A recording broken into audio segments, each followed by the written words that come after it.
أعوذ بالله من الشيطان الرجيم بسم الله الرحمن الرحيم يا أيها الذين آمنوا إذا نودي للصلاة من يوم الجمعة فاسعوا إلى ذكر الله وذروا البيع.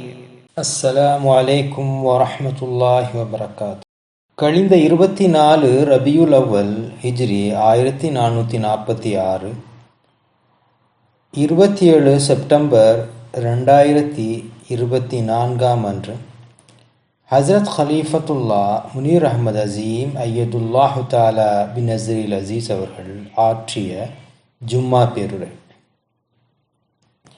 உலகெங்கிலும் உள்ள தனது அனைத்து சஹாபாக்கள் மற்றும் அனைத்து முஸ்லிம்களுக்கும் இஸ்லாத்தின் அமைதிக்கான வாழ்த்தாகிய சலாத்தினை தெரிவித்த பிறகு ஹலீஃபத்துல்லா ஐயதுல்லாஹு தாலா பின் நஸ்ரில் அசீஸ் அவர்கள் தஷஹுத், தஅவூத் மற்றும் சூரா அல் ஃபாத்திஹா ஆகியவற்றை ஓதிய பிறகு பரிபூரண முன்மாதிரி ஹஜ்ரத் நபிகள் நாயகம் ஸல்லல்லாஹு அலைஹி வஸல்லம் அவர்கள் என்ற தலைப்பில் தனது ஹுத்பாவை வழங்கினார்.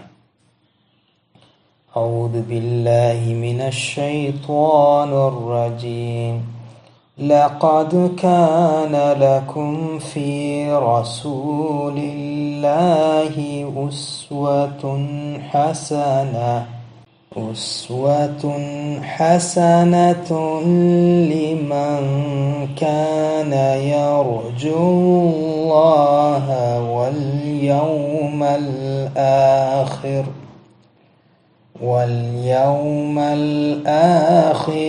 وذكر الله كثيرا. பொருள்: அல்லாஹுவின் மீதும் இறுதி நாளின் மீதும் நம்பிக்கை வைத்து அல்லாஹுவை அதிகமாக நினைவு கூறுவோருக்கு நிச்சயமாகவே அல்லாஹுவின் தூதரிடத்தில் ஓர் அழகிய முன்மாதிரி இருக்கின்றது. சூரா அல் அஹ்ஸாப் 33:22. ஹஜ்ரத் ஈசா அலைஹிஸ்ஸலாம் அவர்களுக்கு பிறகு ஏறக்குறைய 600 ஆண்டுகளுக்கு பிறகு நபிகள் நாயகம் முஹம்மது முஸ்தபா ஸல்லல்லாஹு அலைஹி வஸல்லம் அவர்கள் அரேபியாவில் உள்ள மக்காவில் பிறந்தார்கள். அக்காலத்தில் அன்னாரது சமுதாயம் உருவ வழிபாட்டில் ஆழ்ந்து ஈடுபட்டு கொண்டிருந்தது. மேலும் அன்னாரது சமூகமானது நேர்மையற்ற தன்மை, சீர்கேடு ஆகியவற்றை கொண்டு இனங்காணப்பட்டது. அரேபியாவில் இருந்த யூதர்கள் குலங்களையும் குடியிருப்புகளையும் உருவாக்கினார்களே தவிர அவர்கள் தங்களது சமுதாயத்தையும் கடந்து அல்லாஹுவின் ஏகத்துவம் குறித்த செய்திகளை பரப்பாமலேயே இருந்தனர். கிறிஸ்தவமோ சண்டையிடும் பல பிரிவுகளாக பிளவுபட்டிருந்தது. அதன் வலுவான கோட்டையான கிழக்கு ரோமானிய பேரரசாகிய பைசாந்தியம் வீழ்ந்து கொண்டிருந்தது. ஒழுக்கத்திலும் கலாச்சாரத்திலும் சீர்கட்டு போன இந்த சமுதாயத்தில் மன்னிப்பு மற்றும் சீர்திருத்தத்திற்கான உணர்வு பூர்வமான அழைப்புடன் மக்காவில் ஒரு தூதர் தோன்றினார். அல்லாஹ் அன்னாருக்கு கட்டளையிட்டபடியே பல தெய்வ வணக்கவாதிகளின் தலைவர்களை எதிர்கொண்டு எச்சரிக்கை விடுப்பதன் மூலம் அன்னார் அவர்களுக்கு சவால் விடுத்தார்கள். அன்னாரது செய்தியானது கடுமையான விரோதத்தை எதிர்கொண்டது. ஆரம்பத்தில் ஏளனம் செய்யப்பட்டு எதிர்க்கப்பட்டது. அன்னாரும் அன்னாரை பின்பற்றிய சிறு கூட்டமும் துஷ்பிரயோகம், அவதூறு, சித்திரவதை, புறக்கணிப்பு மற்றும் படுகொலைக்கான அச்சுறுத்தல்களையும் எதிர்கொண்டனர். ஆரம்பகால முஸ்லிம்களாகிய அவர்களின் பணியை கைவிட்டு விடுவதற்கான அனைத்து முயற்சிகளும் மேற்கொள்ளப்பட்ட போதிலும் அவர்கள் உறுதியுடன் இருந்தனர். இந்த தூது செய்தி குறித்த உண்மையின் மீதான அவர்களது நம்பிக்கையானது மிகவும் வலுவானதாக இருந்தது. உடல் ரீதியான தீங்கிழைத்தல் அல்லது மரணம் குறித்த அச்சுறுத்தல்களானது அவர்களை தடுத்து நிறுத்த இயலவில்லை. சில ஆரம்பகால முஸ்லிம்கள் சித்திரவதையின் காரணமாக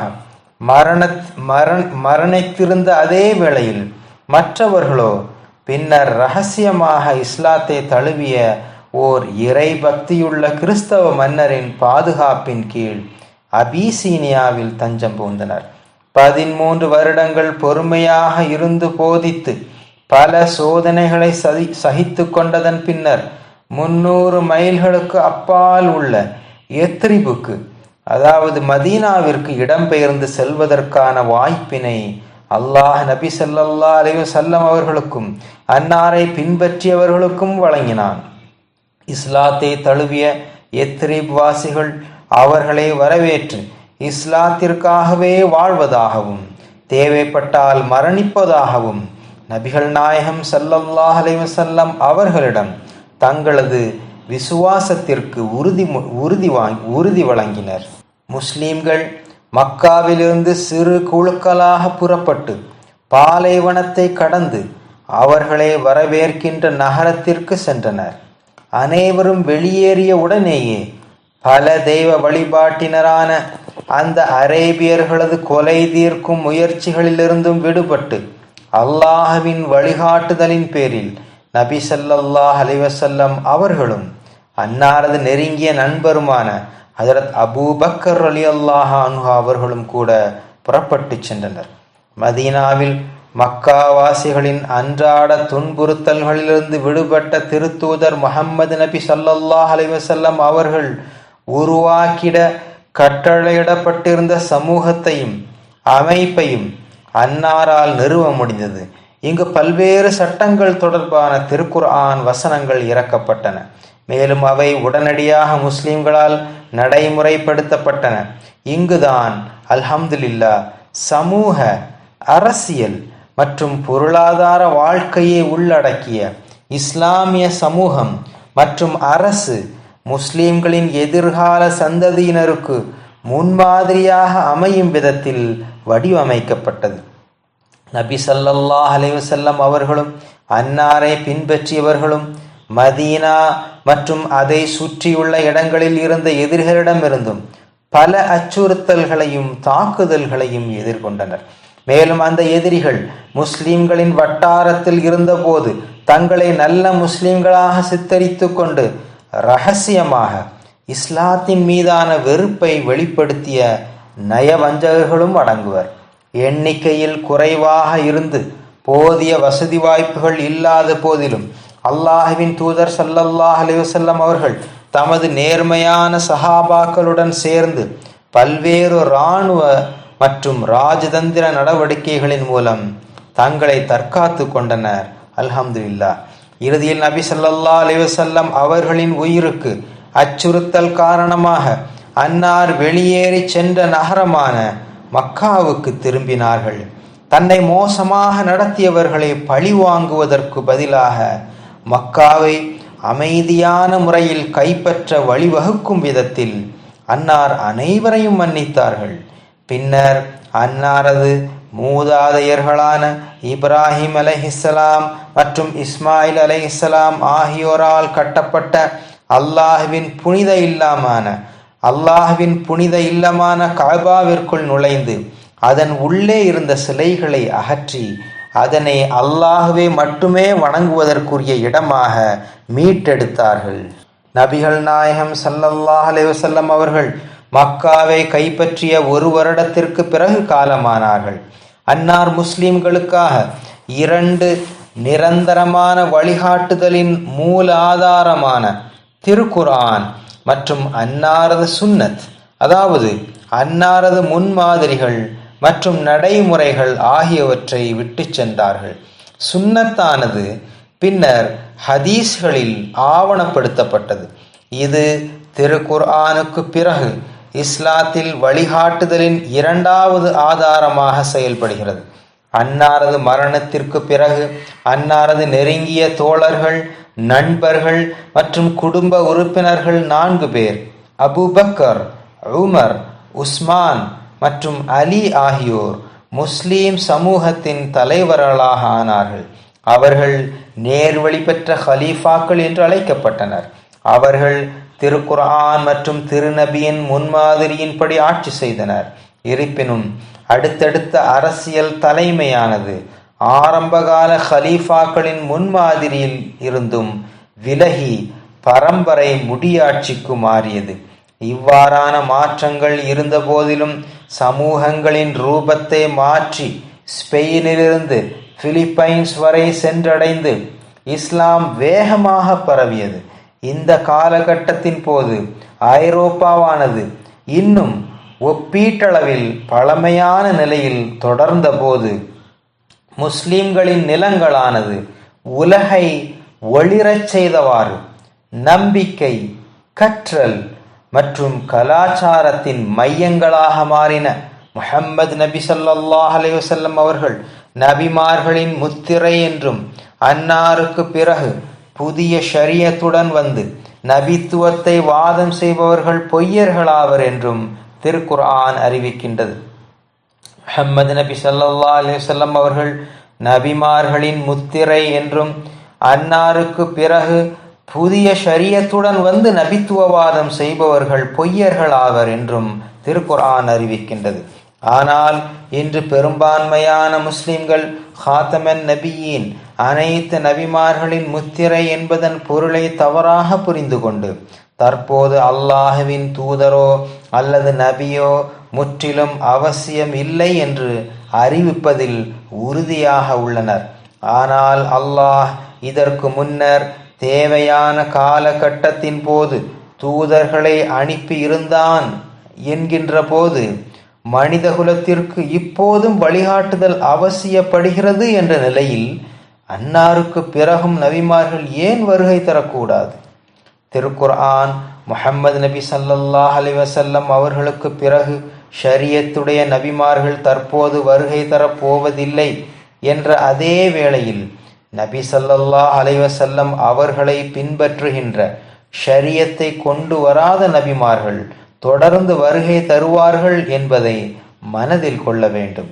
அவர்கள் முஹம்மது நபி ஸல்லல்லாஹு அலைஹி வஸல்லம் அவர்களின் நபித்துவத்தையும் எல்லா காலகட்டங்களுக்கும் அன்னாரே மாபெரும் நபி ஆவார்கள் என்ற அன்னாருடைய பரிபூரணமான அந்தஸ்தை உறுதிப்படுத்துகின்ற அத்தகைய தூதர்களாக இருப்பார்கள்.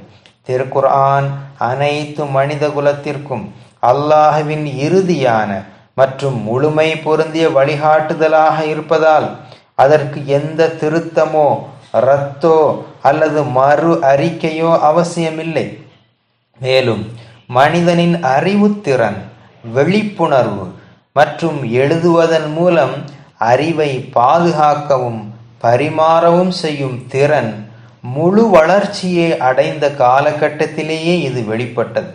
ஆயினும் அவ்வப்போது மக்கள் அதன் அடிப்படை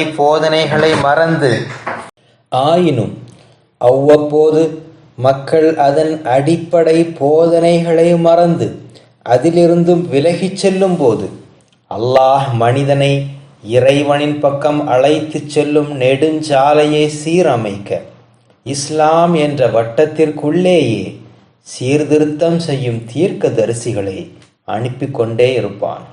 திருக்குர்ஆன் அன்று வெளிப்படுத்தப்பட்டதை போலவே வார்த்தைக்கு வார்த்தை, எழுத்துக்கு எழுத்து பாதுகாக்கப்பட்டு வருகின்றது. மேலும் அது நீடித்திருக்கும் வரையிலும் கூடுதலான வேறு எந்த இறை சட்டங்களும் அவசியமில்லை. மேலும் திருக்குர்ஆன் இறுதி நாள் வரை எந்த ஒரு மாற்றத்திலிருந்தும் அது பாதுகாக்கப்படுவதாக அல்லாஹ்வின் வாக்குறுதியை கொண்டுள்ளது. திருக்குர்ஆன் முழுமையானதும் பரிபூரணமானதுமாகும். மேலும் அதன் கொள்கைகளும் போதனைகளும் அன்று வெளிப்படுத்தப்பட்ட காலத்தை போன்று இன்றும் ஏற்புடையதாகவும் கட்டுப்படுத்தக்கூடியதாகவும் உள்ளன.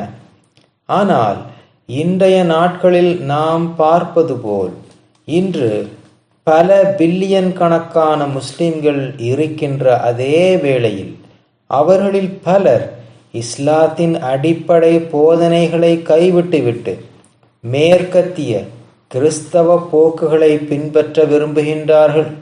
மேலும் உலகத்தின் வீணான நோக்கங்களுக்காகவும் பொழுதுபோக்கிற்காகவும் இஸ்லாத்தின் உண்மையான போதனைகளை மறந்துவிட்டனர். ஆகவே திருக்குர்ஆனிலேயே கூறப்பட்டுள்ள அல்லாஹ்வின் வாக்குறுதியின்படி அல்லாஹ் அத்தகைய வழிகாட்டிகளை தொடர்ந்து அனுப்புவான். அவர்கள் இஸ்லாமிய சட்டங்களை ரத்து செய்வதற்காக வரமாட்டார்கள். மாறாக ரூஹல் குத்தூஸ், பரிசுத்த ஆவி அல்லது இறை வெளிப்பாடுகளின் மூலம் இஸ்லாமிய சட்டங்களை வலுப்படுத்துவதற்காகவும் இஸ்லாத்தின் திருத்தூதர் முஹம்மது முஸ்தபா ஸல்லல்லாஹு அலைஹி வஸல்லம் அவர்களால் முதலில் கொண்டு வரப்பட்டு நடைமுறைப்படுத்தப்பட்ட இஸ்லாத்தை, அதன் இழந்து போன மகிமையை மீண்டும் கொண்டு வருவதற்காகவே அவர்கள் வருகை தருவார்கள். இது தவிர மேலும் தூதர்களின் வருகையின் அவசியத்திற்கு மற்றொரு கட்டாய காரணமும் உள்ளது. திருக்குர்ஆன் தெய்வீக வழிகாட்டுதலை வழங்குகின்ற அதே வேளையில் திருக்குர்ஆன் முஹம்மது நபி ஸல்லல்லாஹு அலைஹி வஸல்லம் அவர்களின் முன்மாதிரியானது இந்த வழிகாட்டுதலுக்கு துணை புரிகிறது. ஆன்மீகமாக வெளிப்படுத்தப்பட்ட வேதமானது இறைவனின் அறிவுறுத்தல்களை வழங்குகிறது. ஆனால் ஒரு வேதம் மட்டுமே போதுமானதல்ல. இந்த வழிகாட்டுதலை வெளிப்படுத்தி காட்டவும் செயல்படுத்தி காட்டவும் ஒருவர் இருப்பதன் அவசியமும் இருந்தது. இந்த நபர் ஒரு வானவராக இல்லாமல் முதலில் இந்த வழிகாட்டுதல் வெளிப்படுத்தப்பட்ட அதே சமூகத்தில் இருந்து வந்த ஒரு மனிதனாகவும் இருக்க வேண்டும். இந்த நபர் அன்றாட மனித வாழ்க்கையின் வெவ்வேறு சூழ்நிலைகளுக்கு மத்தியில் இறை சட்டங்களை நடைமுறையில் செயல்படுத்தி காட்டுகின்ற ஒரு வாழும் முன்மாதிரியாகவும் பணிபுரிவார். முஹம்மது நபி ஸல்லல்லாஹு அலைஹி வஸல்லம் அவர்களின் வாழ்க்கையை பொறுத்தவரை மனித வரலாற்றில் வேறு எந்த தனி மனிதனை காட்டிலும் ஈடு இணையற்ற மற்றும் நுணுக்கமான விரிவான விவரம் பாதுகாக்கப்பட்டுள்ளது. அல்லாஹ்விடமிருந்து வரும் இறை வெளிப்பாடுகளை பெறுபவர் என்ற நிலையில் அன்னாரது தனித்துவமான முன்மாதிரியின் காரணமாக அன்னாரது வாழ்க்கையின் ஒவ்வொரு அம்சமும் அன்னாரை சுற்றி உள்ளவர்களுக்கு மிகுந்த ஆர்வத்தை ஏற்படுத்துவதாக இருந்தது. இதன் விளைவாக ஹதீஸ் இலக்கியங்களில் பதிவு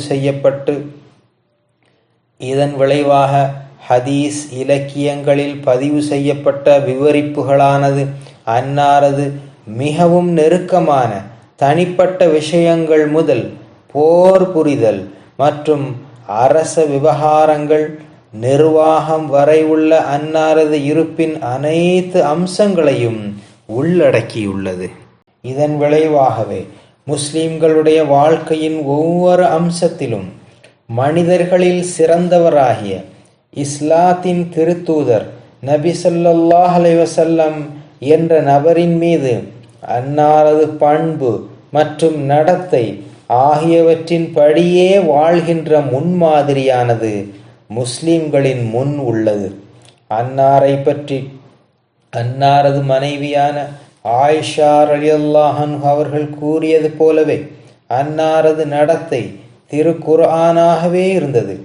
உண்மையில் திருத்தூதர் முஹம்மது நபி ஸல்லல்லாஹு அலைஹி வஸல்லம் அவர்கள் மஹத்தான ஆன்மீகம் மற்றும் அல்லாஹ்வின் நெருக்கத்தில் இருந்த அதே சமயத்தில் பல வேறுபட்ட மற்றும் சிக்கலான முன்மாதிரிகளை நிரூபித்தவர்களாக அன்னார் மிகவும் நிறைவான, சுறுசுறுப்பான மற்றும் முழுமையான வாழ்க்கையை வாழ்ந்து காட்டினார்கள்.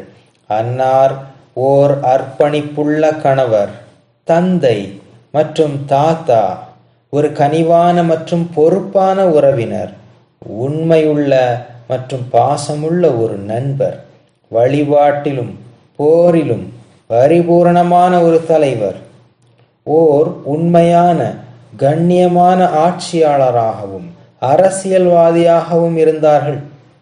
அன்னாரது காலத்தின் முஸ்லிம்களுக்கும் இன்றைய மற்றும் நாளைய முஸ்லிம்களுக்கும் அன்னார் ஒரு முன் உதாரணமாக இருந்தார்கள், இருக்கின்றார்கள், எப்போதும் இருப்பார்கள். ஆசிரியர், வழிகாட்டி, தலைவர், இன்னும் எல்லாவற்றிற்கும் மேலாக இறை வழிகாட்டுதலை பெற்று வழங்குபவர். அல்லாஹுடன் நம்மை இணைக்கும் ஓர் இணைப்பு. எல்லா மனிதர்களுக்கும் மேலாக அல்லாஹ் விரும்புகின்ற, மதிக்கின்ற மற்றும் அவனது கட்டளைகளை பின்பற்றுகின்ற நபராக இருக்கின்றார்கள். அல்ஹம்துலில்லாஹ். இவ்வுலகில் பல நன்மைகளையும் கொண்டு வந்த அந்த பரிபூரண மனிதரை புகழ்வதை நாம் ஒருபோதும் நிறுத்திவிட முடியாது. அன்னார் முழு உலகத்திற்கும் சரியான முன்மாதிரியாகவும் பேரருளாகவும் இருந்தார்கள். இன்று முஸ்லிம்களாகிய நம்மை அல்லாஹ் தனது அருள் பாலிக்கப்பட்ட உடலின் ஓர் அங்கமாக இருப்பதற்கு அருள் புரிந்துள்ளான். அப்படியானால் திருக்குர்ஆனின் போதனைகளை நமது அன்றாட வாழ்வில் நடைமுறைப்படுத்துவதும், அன்னார் கொண்டு வந்த போதனைகளில் நேர்மையுடன் உண்மையாக இருக்க வேண்டியதும், தனது உயிரையே தியாகம் செய்வதும் நம் கைகளில்தான் உள்ளது. அல்லாஹ்வின் எல்லையற்ற அருள்கள் அன்னார் மீதும், அன்னாரது தோழர்கள் மீதும், அன்னாரது உம்மத்திலிருந்து மிகவும் நேர்மையாகவும் உண்மையாகவும் பின்பற்றுபவர்களின் மீதும் எப்போதும் உண்டாகட்டுமாக. அல்லாஹ் நம்மீது கருணை காட்டுவானாக. நாம் அனைவரும் அன்னாரது முன்மாதிரியை சிறந்த முறையில் பின்பற்றுவதற்கு உதவி புரிவானாக. ஆமீன்.